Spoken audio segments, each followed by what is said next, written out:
TV सत्यमेव व्रतम।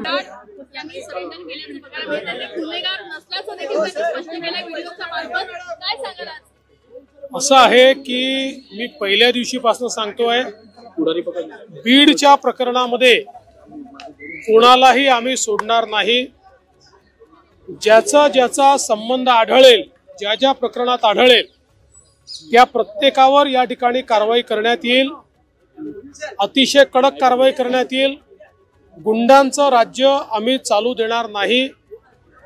कोणालाही या ठिकाणी अशा प्रकारे हिंसा करता येणार नाही, खंडणी मागता येणार नाही।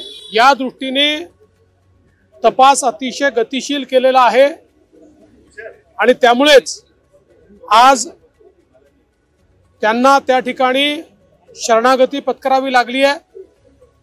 आता हत्येतले जे आरोपी फरार आहे त्यांना पकडण्याकरता देखील वेगवेगळ्या टीम्स या पूर्णपणे कामी लागलेल्या आहेत आणि कुठलाही आरोपी आम्ही त्या ठिकाणी सोडणार नाही, सगळ्यांना शोधून काढू।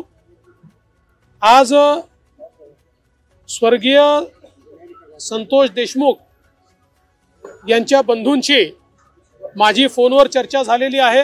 त्यांनाही मी आश्वस्त केलेलं आहे की तुम्ही काळजी करू नका, काय वाटेल ते झालं तरी सगळे दोषी शोधून आणि जोपर्यंत ते फासावर लटकत नाही तोपर्यंतची सगळी कारवाई पोलीस करतील, हा विश्वास मी त्यांना दिला आहे। 302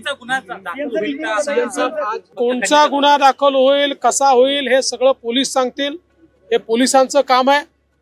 जे पुरावे आहेत त्याच्या आधारावर कोणाला सोडणार नाही हे मी स्पष्टपणे सांगितलेलं आहे। त्यामुळे या संदर्भात वेळोवेळी पोलीस निर्णय करतील, पोलीस ब्रीफिंग करतील।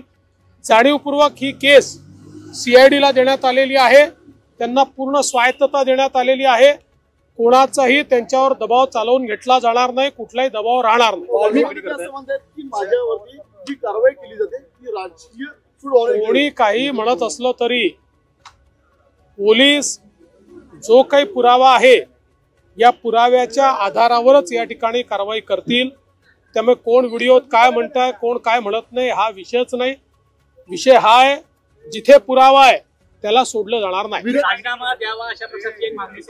मला या प्रकरणातल्या राजकारणामध्ये जायचं नाही।